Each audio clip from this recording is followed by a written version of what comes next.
18% मुसलमान 4 बार सरकार बनाया, पाया क्या?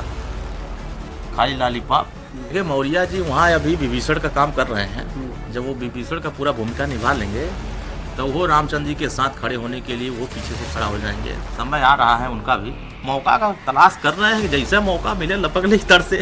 वो नाथ दुल्हा का बारात लेके दौड़ रहे हैं, परिक्रमा कर रहे हैं भारत का। कई परिक्रमा इनके यहाँ एक चाचा कहे जाते हैं, आदरणीय शिवपाल यादव। इन्होंने एक पार्टी बनाया था PSPL, ठीक।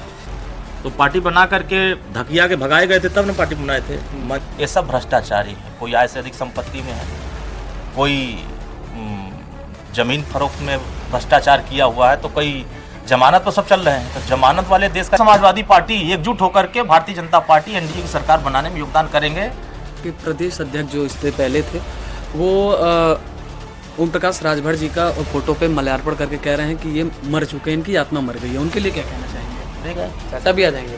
हो सकता है प्रयास, तो वो कम कर रहे हैं, वो बहुत प्रयास कर रहे हैं। हो सकता है अगर उनको कहीं से टिकट मंत्री बनाने के लिए बोल दें बाबा जी, तो भागे भागे आ जाएंगे। हो सकता है। इस समय देख रहा हूँ यादव सम्मेलन, यदुवंशी सम्मेलन समाजवादी करने जा रही है। अब सोच लीजिए, विपक्ष का कोई इंडिया नहीं है। ये देश 140 करोड़ से बना है। विपक्ष का जो इंडिया है, इनको नहीं देगा इंडिया अवसर। ये इसका जो महासंग्राम है वो गठबंधन से स्टार्ट हुआ है। NDA भी कर रही है और विपक्ष का इंडिया आया है, तो इंडिया पे क्या कहना चाहेंगे? विपक्ष का कोई इंडिया नहीं है। यह देश 140 करोड़ से बना है। विपक्ष का जो इंडिया है, इनको नहीं देगा इंडिया अवसर। ये हमारा इंडिया है। ये इंडिया जो 140 करोड़ से बना है, वो भारत के निर्माण में बना, भारत के सशक्तिकरण में बना है, भारत के विकास की गति को आगे बढ़ाने के लिए बना है, आर्थिक मजबूती करने के लिए बना है, और इस देश की जो पुरानी सनातन संस्कृति रही है उसको बचाने के लिए बना है। ये भ्रष्टाचारी बनाए रहे हैं, 20 लोग 26 लोग मिल के बना रहे हैं। ये सब भ्रष्टाचारी हैं। कोई आय से अधिक संपत्ति में है, कोई जमीन फरोख्त में भ्रष्टाचार किया हुआ है, तो कोई जमानत पर सब चल रहे हैं। तो जमानत वाले देश का निर्माण नहीं कर सकते। वो NDA का मुकाबला इसलिए नहीं कर पा रहे हैं क्योंकि उनके पास कोई विजन नहीं है। बिना दुल्हे का बारात लेके दौड़ रहे हैं, परिक्रमा कर रहे हैं भारत का। तो ये परिक्रमा कर रहे हैं सब। तो एक भारत परिक्रमा योजना बनी है, उसी योजना में ये लोग अपना काम बढ़ा रहे हैं। कल से एक वीडियो वायरल हो रहा है, आपने भी देखा होगा, कि आपके प्रदेश अध्यक्ष जो इससे पहले थे वो ओम प्रकाश राजभर जी का फोटो पे माल्यार्पण करके कह रहे हैं कि ये मर चुके हैं, इनकी आत्मा मर गई है। उनके लिए क्या कहना चाहेंगे? देखिए, हम ऐसे लोगों पर हम चर्चा नहीं करते हैं। वो सब के पीछे समाजवादी पार्टी लगी है, और समाजवादी पार्टी को इसलिए परेशानी है कि वो PDA बनाकर काम कर रहे थे, नारा दे रहे थे पिछड़ा, दलित, अल्पसंख्यक। लेकिन पटना से जैसे ही बेंगलुरु PDA पहुंचा, तब वो NDA में शामिल हो गया। PDA काम खत्म। कांग्रेस पार्टी जो नीतीश कुमार के नेतृत्व में विपक्षी एकता बन रहे थे, उसमें बेंगलुरु जाते जाते कांग्रेस पार्टी ने हाईजैक कर लिया। तो जो योजना ये लेके चल रहे थे, मुकाबला PDA NDA का हो रहा था, पता चले कि PDA NDA के साथ खड़ा हो गया। तो ये कहाँ मुकाबला कर पाएंगे? दूर दूर तक मुकाबला नहीं कर पाएंगे। हाँ, बड़ी साजिश रची जा रही है, बदनाम करने के लिए तरह तरह के हथकंडे अपनाए जाते हैं। लेकिन ये तो समाजवादी पार्टी को हमने पहले बता दिया कि अब आपके पास जनाधार नहीं है। उनके नेता ने भी स्वीकार कर लिया कि मुझे देश के प्रधानमंत्री के लड़ाई में बाधक नहीं बनना है, और न मुझे प्रधानमंत्री बनना है।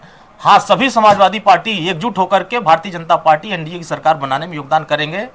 क्योंकि मैं चुनाव नहीं लड़ रहा हूँ, मेरी लड़ाई 2027 में होगी। तो अभी मौका जनता दे ही नहीं रही है। तो अभी मुकाबला NDA का दूर दूर तक कोई नहीं कर पा रहा। अच्छा, चुनाव का क्या रणनीति है? 24 के चुनाव में क्या सुभाषपा को कितनी सीटें मिलेंगी? कुछ क्या कयास लगाया जा रहा है?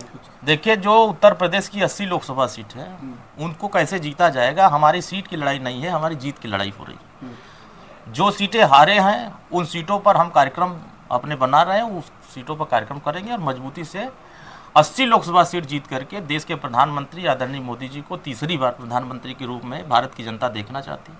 उसी दिशा में हम लोग काम कर रहे हैं। अच्छा, आज आपके जो नेता हैं ओम प्रकाश राजभर जी, वो उत्तर प्रदेश के मुख्यमंत्री योगी आदित्यनाथ जी से मिलके और पिछड़े में जो है राजभर, उनको अनुसूचित में लाने का वो जो ज्ञापन दिया है high court, Allahabad high court को, तो उसमें क्या रणनीति चल रही है, उसमें क्या लग रहा है कि सरकार इसमें आपकी कितनी मदद देखिए, हम लोग विकास के रास्ते पर चल रहे हैं। जो विकास की यात्रा चल रही है उसमें हर समाज को जोड़ने की यात्रा है, और हर समाज की भागीदारी कैसे हो।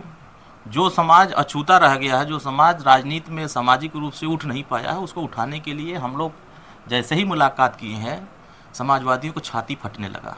सोच लीजिए कितना इन्होंने छाती फटा लगा कि जैसे लग रहा है कि जो ओटवा कुछ बचा भी था वो सरक गया है।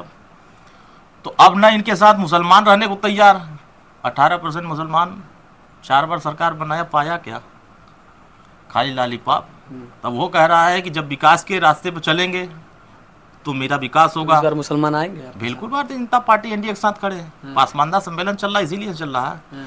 मुसलमान गरीब हैं, उनको भी शिक्षा की जरूरत है, रोजगार की जरूरत है, नौकरी की जरूरत है। पिछड़े में श्री अखिलेश यादव जी फिर सिर्फ पिछड़े अपने को मानते हैं, बाकी वो अपने साथ रहने वाले चौहान को अगर पिछड़े मानते तो अपने साथ रखते। दलित जितना इन्होंने दलितों के साथ आरक्षण में प्रमोशन में ख़त्म किया, बाबा साहब की मूर्ति जहाँ लगती थी कहते ही जमीन कब्जा करते हैं, तो दलित लोग क्यों उनके साथ रहेंगे? न पिछड़ा जा रहा है, न दलित जा रहा है, न मुसलमान जा रहा है। तो इसलिए इनकी छाती अब इसलिए फट रही होगी, कुछ बचा भी था जब तक हम लोग वहाँ थे, कुछ बचा था वो अब चला गया। इसीलिए वो कमरवा से नहीं निकल रहे हैं, और निकल रहे हैं तो अपने लोगों, वही जो कुछ बचे हैं जो लोग, उन्हीं के यहाँ खोज के जा रहे हैं कि उनके यहाँ चलेंगे तो हो सकता है। इस समय देख रहा हूँ यादव सम्मेलन, यदुवंशी सम्मेलन समाजवादी करने जा रही है। अब सोच लीजिए, पहले वो पिछड़ा, दलित, अल्पसंख्यक, गरीब, पता नहीं क्या क्या सम्मेलन करते थे, अब यादवंशी सम्मेलन होने जा रहा है। तो इसी से कल्पना करिए कि अब अपने मूल वोट को बचाने के लिए वो लड़ रही है। हमारे से लड़ाई उनका कुछ नहीं हो रहा, क्योंकि उत्तर प्रदेश की जनता अब उनको लड़ाई में मान नहीं रही। 22 के चुनाव में 3 बड़े नेता भाजपा समाजवादी में शामिल हुए थे, ओम प्रकाश राजभर जी, दारा सिंह चौहान जी, स्वामी प्रसाद मौर्य जी। तो 2 नेता तो एनडीए के पल्ले में आ गए। क्या लगता है स्वामी प्रसाद मौर्य जी के लिए क्या कहना चाहिए? देखिए, मौर्य जी वहाँ अभी विभीषण का काम कर रहे हैं। जब वो विभीषण का पूरा भूमिका निभा लेंगे तो वो रामचंद्र जी के साथ खड़े होने के लिए वो पीछे से खड़ा हो जाएंगे। समय आ रहा है उनका भी, मतलब इंडिया में आ जाएंगे। अरे वो कहाँ जाइए, वो मौका का तलाश कर रहे हैं कि जैसे मौका मिले लपक ले तर से वो कोशिश कर रहे हैं। प्रयास उनका भी चल रहा है, ऐसा थोड़ी ना है इंडिया में आने के लिए। अरे भाई बताइए, भगवान राम का अपमान क्यों कर रहे हैं? तो भगवान राम के साथ जाने के लिए अपमान कर रहे हैं कि चलेंगे तो कम से कम क्षमा मांग लेंगे तो कुछ काम हो जाएगा, वहां रहेंगे तो कुछ मिलना है नहीं। तो वो दाव लगा रहे हैं, कुछ प्रयास कर रहे हैं। अगर दाव लग जाएगा तो देखिए वो कोशिश कर रहे हैं। 22 के चुनाव में आप लोग का एक नारा था, जिसके जितनी साझेदारी उसकी इतनी भागीदारी। इस बार क्या कुछ रहने वाला है? सबकी भागीदारी।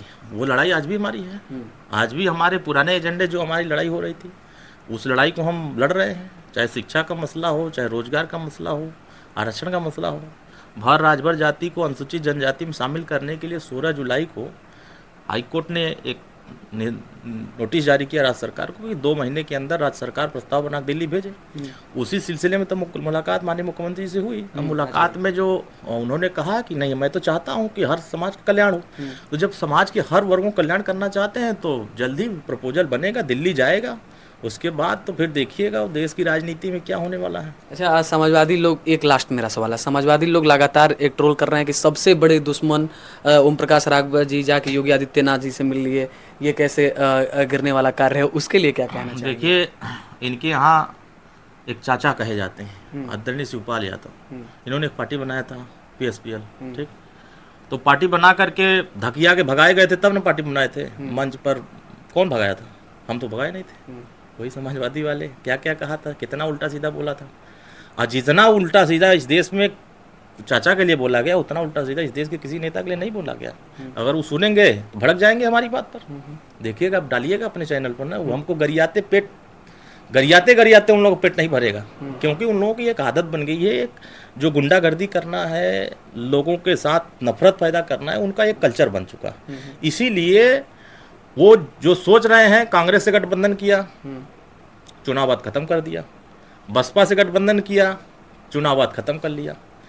तमाम छोटे छोटे दलों से गठबंधन किया, चुनाव बाद खत्म कर लिया। तो जब कोई गठबंधन वो अपने पास टिका ही नहीं पाए और वो जिससे गठबंधन किए उसको रोक ही नहीं पाए, तो सोचिए कि प्रदेश की राजनीति में कितना परिपक्व नेता है। इसीलिए उनके लोग भी खुद कह रहे हैं कि ये बिना मतलब का नेता बना है, अब दूसरे को नेता बनना चाहिए। अब उस चाचा को नेता बनने नहीं देंगे, क्योंकि चाचा एक बार जला चुके हैं। इसीलिए अब उनके लोग भी अब दूसरा रास्ता तलाश रहे हैं। देखिए हजारों संख्या में जो चाचा के लोग थे कहाँ चले गए? भाजपा के संग। चाचा भले वहाँ संगे हैं, लेकिन उनका पूरा दिल दिमाग, बंगला तो अभी भाजपा का है, सिक्योरिटी अभी भाजपा का है, फिर मोह कैसे जाएगा? तो पूरा काम भाजपा के लिए हो रहा है। चाचा को भी लाएंगे क्या इंडिया में? वो जुगाड़ लगा रहे हैं, वो हो सकता है आ जाए, चाचा भी आ जाएंगे? हो सकता है। प्रयास तो वो कम कर रहे हैं, वो बहुत प्रयास कर रहे हैं। हो सकता है अगर उनको कहीं से टिकट मंत्री बनाने के लिए बोल दें बाबा जी, तो भागे भागे आ जाएंगे। हम बात कर रहे थे सुभाषपा के प्रदेश वक्ता से, तो आप सभी ने जो कुछ अभी बात सुना, आप सभी से निवेदन है कि हमारे वीडियो को शेयर करें, लाइक करें, सब्सक्राइब करें और बन रहे हमारे साथ, तो देखते रहे माना नज़ारा। धन्यवाद।